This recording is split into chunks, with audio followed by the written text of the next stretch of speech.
ជ័យយោយើងខ្ញុំគ្រប់ត្រដល់ពេញទំហឹងសំដេចតេជោនឹងនៅជាដួងប្រលឹងខ្មែរទាំងប្រុសស្រីគ្រប់ត្របេក្ខភាពជានាយករដ្ឋមន្ត្រីសម្រាប់នីតិកាលថ្មីនៃរដ្ឋសភានីតិកាលទី7ជាងជ័យលាភីជាទីពេញចិត្តនឹងគ្រប់ត្រពិតឯកឧត្តមបណ្ឌិតហ៊ុនម៉ាណែតបននីបេក្ខភាពនាយករដ្ឋមន្ត្រីកម្ពុជាសម្រាប់វេលានៃអនាគតកាលរដ្ឋាភិបាលវិសាកណបកប្រជាជន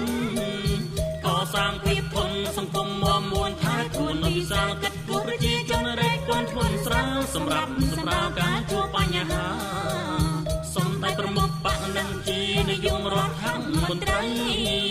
ឆន្ទៈស្មារតីតស៊ូដើម្បីសេចក្តីសង្ឃាទី1កសិកររបរស្រែចំការដោះស្រាយរកសាយលំកលានី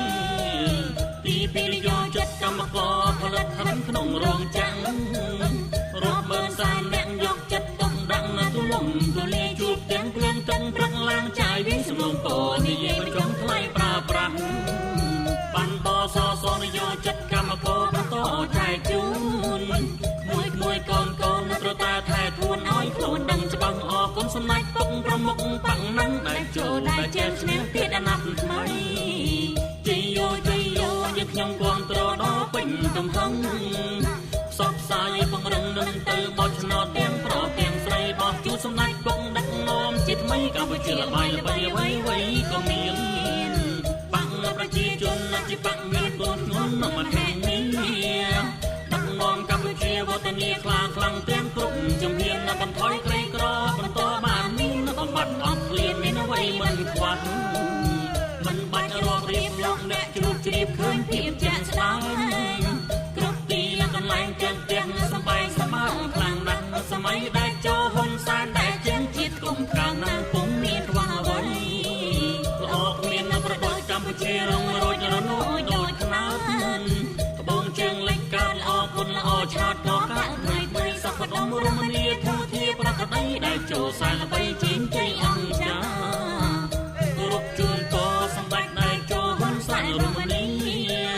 សម្ដេចស្មូតនីឧត្តមភរិយាបត្រីបត្រាអាណត្តិទី7លាភីចេស្តាសម្ដេចអគ្គមហាជានាយករដ្ឋមន្ត្រី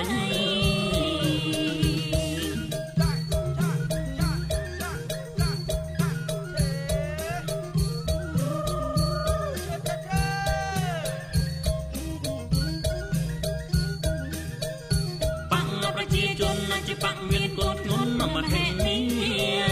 ដឹកនាំកម្ពុជាវឌ្ឍនាខ្លាំងទាំងគ្រប់ជំហានបន្ថយក្រីក្របន្តបានមានបំបត្តិអត់ឃ្លានមានអ្វីមិនខ្វះមិនបាច់រាប់រៀបលោកអ្នកជ្រួតជ្រាបឃើញភាពជាក់ស្ដែងគ្រប់ទីកន្លែងទាំងផ្ទះសម្បែងសម្បើខ្លាំងណាស់សម័យដែលចូលហ៊ុនសែនដែលជាជាតិគុំខាងណាពុំមានខ្វះអ្វី